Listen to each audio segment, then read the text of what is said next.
அனைவருக்கும் வணக்கம். நேற்றுக்கு நம்ம மதுரையில் பார்த்தீங்கன்னா பாஜகவோட மகளிர் அணி இருக்காங்க இல்லையா, அவங்கெல்லாம் சேர்ந்து ஆர்ப்பாட்டம் நடத்தியிருக்காங்க. எதுக்காகன்னு பார்த்தீங்கன்னா அதே மேட்ரு தாங்க. அண்ணா யூனிவர்சிட்டியில் அந்த பொண்ணு பாலியல் வன்கொடுமை செய்யப்பட்ட சம்பவத்துக்கு கண்டித்து திமுக அரசை கண்டித்து ஆர்ப்பாட்டம் நடத்தியிருக்காங்க. நம்ம அமித்ஷா பாராளுமன்றத்தில் அம்பேத்கர் அம்பேத்கர் அம்பேத்கர்னு சொல்கிறது ஃபேஷன் ஆயிடுச்சு அப்படின்னு சொல்லி ஏளனமாக சொன்னார் இல்லையா, அதே மாதிரி தான் இப்போ இந்த அண்ணா யூனிவர்சிட்டி கேஸுக்கு நாங்களும் போராடுறோன்னு இப்படி போராடுறத ஒரு ஃபேஷன் ஆக்கிட்டாங்க. சென்னையில் உயர்நீதிமன்றத்தில் செருப்பை கலத்தி நீதிபதிகள் கேள்வி கேட்டு அடிச்சுமே கூட இவங்கெல்லாம் இன்னும் திருந்தவே இல்லை. இதை ஏன் நீங்கள் அரசியலாக்குறீங்க? உங்கள் அரசியல் லாபத்துக்காக இந்த பொண்ணோட இந்த விஷயத்தை எடுத்து வச்சு இப்படி தான் நீங்கள் விளையாடிக்கிட்டு இருப்பீங்களா? உங்களுடைய சுய லாபத்துக்காக குற்றவாளியை கைது பண்ணி அதுக்கு தகுந்த நடவடிக்கைகள் எடுக்கப்பட்டுக்கிட்டு தான் இருக்குது. இருந்தாலுமே இவங்கெல்லாம் எதுக்காக இந்த மாதிரி அண்ணாமலை ஒரு சைடு பார்த்தா சாட்டையை தூக்கி அடிக்கிறாரு, சீமான் ஒரு பக்கம் பார்த்தீங்கன்னா அனுமதி வாங்காமல் போராடுறாப்புல, இன்னொரு பக்கம் சௌமியா அன்புமணி அவர்கள் பார்த்திங்கன்னா அவங்களும் அனுமதி இல்லாமல் போராடுறாங்க. இப்போ பார்த்திங்கன்னா பாஜகவோட மகளிர் அணி குஷ்பு இவங்கெல்லாம் சேர்ந்து இந்த நாடகம்லாம் நடத்தி, அதை பற்றி அடுத்தது பார்ப்போம், நாடகமெல்லாம் நடத்தி அது வழியாக ஒரு ஆர்ப்பாட்டம் நடத்தி அடாவடி பண்ணிக்கிட்டு இருக்காங்க. இவங்களுக்குலாம் உண்மையாகவே அந்த பொண்ணு மேலே அக்கறை இருக்கா? அக்கறை இருந்து தான் இப்படி பண்ணுறாங்களா? அப்படி அவங்களுக்குலாம் இந்த குற்றம் நடக்கிறது தான் பிரச்சனை அப்படின்னா, நாட்டில் எவ்வளவோ குற்றம் நடக்குது, பாஜக ஆள்ற மாநிலங்கள்லையும் எவ்வளவோ நடக்குது. அங்கேயெல்லாம் ஒரு கேள்வி கூட கேட்க மாட்டேங்கிறாங்க. எங்கேயும் போய் சாட்டை அடிக்கிறது இல்லை, அனுமதி இல்லாமல் போராடுறது இல்லை, எதுவுமே பண்ணுறது இல்லை. இவங்கெல்லாம் தமிழ்நாட்டில் ஒரே ஒரு இஷ்யூ எதுக்காகன்னு புரியுதா? எதுக்காகனா இந்த ஒரு இஷ்யூவை வச்சு திமுகவை டீக்ரேட் பண்ணணும், நம்ம அவங்கள டீஃபைம் பண்ணி விட்டுட்டோம் அப்படின்னு சொன்னால், மக்கள் மத்தியில் தவறான ஒரு இமேஜை இந்த டைம் பார்த்து பரப்பி விட்டுட்டோன்னு சொன்னால் 2026 தேர்தலில் திமுகவுக்கு அது பிரதிபலிக்கும் அப்படின்ற ஒரு நினைப்பில் பண்ணுறாங்க.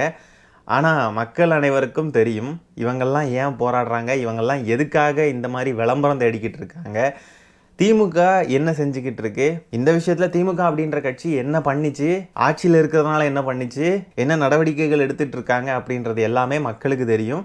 மக்கள் கையில் எல்லாமே இருக்குது. இவங்க நடத்தின இந்த ஆர்ப்பாட்ட கூட்டத்தில் ஒரு பொண்ணு திருநெல்வேலியிலேருந்து கூட்டிகிட்டு அந்த பொண்ணு வேற நாட்டுப்புற கலைஞரான், அவங்க பேர் உமா. அவங்கள கண்ணகி வேடமிட்டு, இந்த கோவலன் கண்ணகி இருக்காங்க இல்லையா, அந்த கண்ணகியோட வேடத்தை போட வச்சு அவங்கள கூட்டிகிட்டு வந்திருக்காங்க. உனக்கு பேமெண்ட்டுமா, இந்த மாதிரி நீ நடித்து கொடுத்தா போதும், ஷார்ட் ஓகே டேக் ஆக்ஷன் முடிச்சுட்டு அதுக்கப்புறம் பேக்கப்ன உடனே நீ கிளம்பிடலாம் அப்படின்னு சொல்லிட்டு அவங்கள கூட்டிகிட்டு வந்திருக்காங்க. அந்த பொண்ணு இது எதுவுமே தெரியாமல் பிஜேபிக்கு வரோன்றதெல்லாம் தெரிஞ்சுதான் வந்தாங்களா என்னன்னு தெரியல, ஆர்ப்பாட்டத்தில் ஈடுபட்டு வசமாக மாட்டிக்கிட்டாங்க. கடைசியில் காவல்துறை கைது பண்ணுறப்போ அந்த பொண்ணு அளவே செஞ்சுட்டாங்க. ஐயோ பாவம்.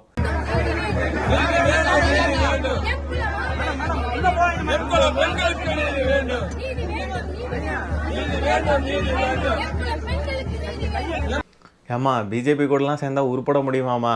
இங்கே பாருங்க, இந்த பொண்ணு அழுறாங்க, பார்க்கவே பாவமாக இருக்கு. ஐயோ ஐயோ.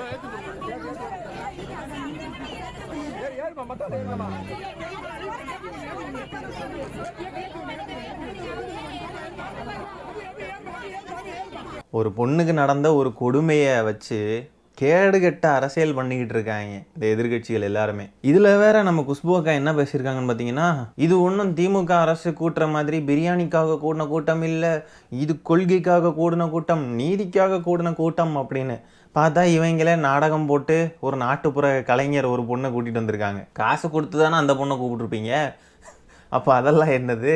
அப்போ நீங்கள் காசு கொடுத்து பிரியாணி கொடுத்து கூப்பிட்டு வரல, அதானே நாங்கள் நம்பணும். இந்த கோவலன் கண்ணகி மேட்டர்லாம் ஏன் எடுத்தாங்க? தமிழர்களுடைய வரலாறுகளை தன் வசப்படுத்த பார்க்கிறதா ஆரியம், அதற்கு துணை போகிறதா தமிழ்நாடு பாஜக? காசு கொடுத்து நாட்டுப்புற கலைஞர்களை வச்சு போராட்டம் நடத்துகிற அளவுக்கு தான் தமிழ்நாட்டில் பாஜகவோட நிலைமை இருக்குது. என்ன ஒரு பரிதாப நிலை. வாடகைக்கு ஒரு கண்ணகியை கொண்டு வந்திருக்காங்க. அந்த பொண்ணு வேற என்ன நினச்சிருக்கோன்னா, நம்ம நடித்ததுக்கு காசு கொடுக்காம வேற நம்மளை கழட்டி விட்டுருவாங்களோ, இதை நினச்சி தான் அந்த பொண்ணு அழுதுருக்குன்னு நினைக்கிறேன். பாவம். எந்த ஒரு எந்த ஏரியா? திருநெல்வேலியா? பாஜக இருக்கீங்களா? பாஜக நாட்டுப்புற கலைஞர் ஐயோ பாவங்க, ஸ்டூடெண்ட் வேறங்க. ஐயோ, இதோட பின் விளைவுகள் எப்படி இருக்கும் அப்படின்றதே தெரியாம வந்திருக்காங்க இந்த பொண்ணு. இதுல வேற பாஜக காரங்களெல்லாம் ஆட்டு மந்தையெல்லாம் அடைக்கிற இடத்துல அடைச்சி வச்சுட்டாங்களாம். இவங்க வச்சிருந்த மண்டபத்துல, இவங்க ஒரு மண்டபத்துல வச்சிருந்தாங்க. அந்த மண்டபத்துல ஆட்டையெல்லாம் சேர்த்து கெட்டி போடுவாங்களாம். ஆடுகள்லாம் கத்திக்கிட்டே இருக்கிறதுனால கண்டன குரல் எழுப்பி இவங்களோட வாய்ஸ் அவுட் பண்ண முடியாம தவிச்சுக்கிட்டு இருந்தாங்களாம் அப்படின்னு சொல்லி குஷ்பு அவர்கள்லாம் தெரிவிச்சிருக்காங்க. பெண்களுக்கு சுயமரியாதை சொல்லி கொடுத்தவர் டாக்டர் கலைஞர் அவர்கள். அவர் குடும்பத்திலிருந்து வந்தவங்களே நீங்களா?